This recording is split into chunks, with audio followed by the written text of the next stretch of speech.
Danny Flexen for Seconds Out. Delighted to be joined by IBF lightweight champion of the world, Teofimo Lopez. Hoping to add a couple of extra words to that description after October 17th. Obvious first question, but it has to be asked. How's preparation been going? Is your dad working you incredibly hard as usual? Absolutely, man. It's been remarkable. I've been very, very excited with this camp. We've been training very hard, as usual, and man, I'm excited. October 17th. I can't wait. I think something fans are very excited about. I mean, obviously they're excited about the fight itself. Almost certainly the best fight that we're going to get this year. Um, is the fact that it's going to be free in the US. We don't know who's showing it over here in the UK yet. In the US on ESPN, it's all been worked out that it's going to be free to view. It's not going to be on pay-per-view. Just tell us how that kind of came together, or as much as you're allowed to tell us, and what sacrifices both yourself and some of the other guys have had to make for this to be possible. We got to think about the whole thing with the whole pandemic. A lot of people are not at work. A lot of people are still unemployed. A lot of people, are let off. So we also have to think about in today's world and in today's life, how is everything, and how are we able to still have fans watch, the top upcoming fighters or the biggest stars and the biggest names in the world. And what we came to was with ESPN and Top Rank, we decided on just making this fight not pay-per-view. Me and Lomachenko, we both agreed on that on both ends. And we said, at least I said myself, I said, hey, this is it's better to do it that way than to charge people, to charge the fans money that they probably need for other resources and other things, that are, of course you want to see the sports, but things have changed. 2020 has been, we can all agree on a shitty year, but Yeah. But we try to make the most. So thankfully we were able to make that work. And, now everyone can definitely see two big fighters, two great fighters fight each other to become the undisputed world champion at the 135 weight division. And presumably that included a personal sacrifice in terms of the purse, both for yourself and for Lomachenko. Is there kind of a bigger picture as well, though, that, yeah, you might take less money at this end, but the more people are watching, it's going to increase your profile. Future fights will hopefully be even better. Of course, everything. You got to think about everything, and for us putting this fight, not pay per view and it being just free on television, that creates more, that generates more views, obviously, and the more opportunities for if those around the world, people like their grandmothers get to watch this fight. And if they like you, we hope that we'll be able to generate more of them come for our next fight. But as of right now, this is very important to us, and we understand the sacrifices that we're making and we're doing right now. But it's all for a good cause. And with this fight being delayed because of the pandemic, do you feel that favour you as the younger, fresher man? I believe honestly it may favor in the both of us. We needed the rest. You know what I mean, and we needed that time at the same time. And I think maybe it did more good than anything for us. So I think you will have two fresh fighters going in there, no excuses, and looking sharp, looking ready, and a big explosive fight. That's what I'm looking forward to, and it's going to be competitive. You waited 15 fights to win your first professional world title. A lot of fighters would have kind of rested on their laurels, made a voluntary defense or two, kind of gimme fights in their hometown, maybe not now with COVID because there's no fans, but that type of route. Instead, you're going straight into not only a unification contest, but one against someone many people consider the number one pound for pound fighter in the world. What does that say about you and the ambition you're showing at 23 years old? Yeah, 23. It's just, hey, I'm the type, I guess I'm from the back in the days, the old school, the old timers, where they used to fight the best would fight the best. You know what I mean? And in order to show others that you are better than that fighter, you will have to face them.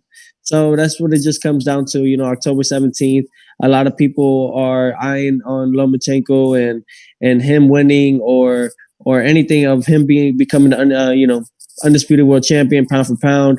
And I'm there to dethrone all that. I'm there to become my own destiny, my own person, and make my own legacy. I think Lomachenko has done enough in this sport and I think now it's my turn and it's my time. So that's why we've been training really hard, and I know I could do it. That's one thing about me. I know I could do it. Now, only this morning I read Mark Kriegel's piece that he did with you and your father, probably about a year ago now. It's just before the Comey fight. And I hadn't read it before. I don't know why I'd never come across it. It's an incredible piece. Great work from Kriegel and obviously you guys for contributing as well. But the thing that hit me the most was how important your success is to your father in terms of him leaving a legacy. So him proving that he's worthy and that he can do something of great value. Does that heap extra pressure on your shoulders, or does that make you prouder to kind of represent him? I live in pressure. I'm so used to living in pressure by now. But no, it makes me it shows that we both have a goal in mind. We both are very passionate in what we love to do. Which is the sport of boxing, and that's why I call ourselves a dynamic duo. My father is very very outspoken, as we all know. But at the end of the day, he knows what I can do, and he's never gonna put me in harm's way. Um, and that is one thing that I've learned throughout my years as I got older and everything. But I'm always gonna back him up, and of course, I think that at the end of it, this is what I can do, and he's there to partake in all that as well as my head coach, and we have Joy Gamache. We have a great team, and that's just something that I love the most, and I just can't wait. It's been a while, it's been a long time since we've fought, and October 17th, man, I could fight this week. The other thing that struck me, well, there's lots of things, but one of the other things that struck me from Kriegel's piece was how much of a positive influence your wife has been, or marriage in general has been, and her specifically. Just tell us a little bit about that and how her kind of mature outlook has helped you on this path. Yeah, it has helped me tremendously. That's one thing I love the most about is that it structured me in a. I've always been humble, but it's always kept me in that route of staying humble. Something that just keeping myself level headed and realizing that I have an on and off switch. I'm still human at the end of it. I think some fans, they get so excited and in tune with us athletes that they forget that we are also human. We have a personal life. So what I love about it is the fact that my wife, pretty much, it's a reminder for me to know that it's not just about the sport that I love, and to give back to everyone out there by entertaining, and you pay to see what you want to watch.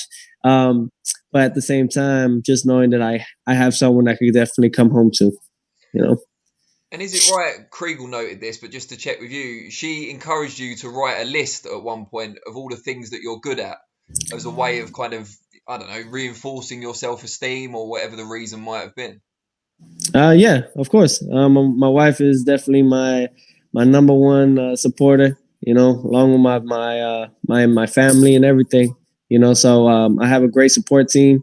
And she definitely did. I was going through things at a particular time, but everything has passed now. So I'm looking forward to it. Richard Comey was a stepping stone, and now we have Lomachenko as another stepping stone to go through. Assuming all goes well on October 17th and you get through Lomachenko, what are the Yes. other ambitions? Because for a lot of fighters, that would be the mountaintop. But as we've said, you're still only 23. So what's the bigger goals out there? What's bigger than Lomachenko? That's the thing. Honestly, the world. The world, man. There's just something that there's so much more that I know I can do. And right now it's just this is like I said, the stepping stone to get to where I need to get to. We have so much more to overcome and so many fighters to beat.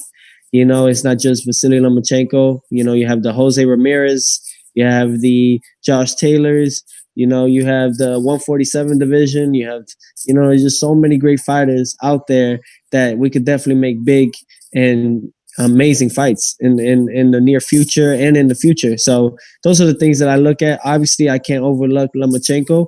He has done what he has done, and he's not pound for pound, but a lot of mention that he is pound for pound or one of the pound for pound guys. So can't overlook fighters like that. You just gotta, but the person that I am facing October 17th, I'm looking right through him. And that's what I mean. I'm a punch right through him. I'm gonna do a lot of things through him. So I'm very, very happy. I'm content, and I'm blessed. I really am at this opportunity. I think many others wouldn't take this opportunity, but I am. I'm a type of person that will go for anything. I take risks. But that's the way of life. I'm living my best life. Great stuff. Well, really appreciate your time. Lot of demands on your time at the moment, of course. Hopefully, catch Mhm. up with you again after the fight when maybe you'll have a couple new belts for the collection. Oh yeah, we're gonna have five, man. We're gonna have five. I'm gonna enjoy it, man. Good. All Best of right. luck, and I'll speak to you again soon. Thank you. Take care.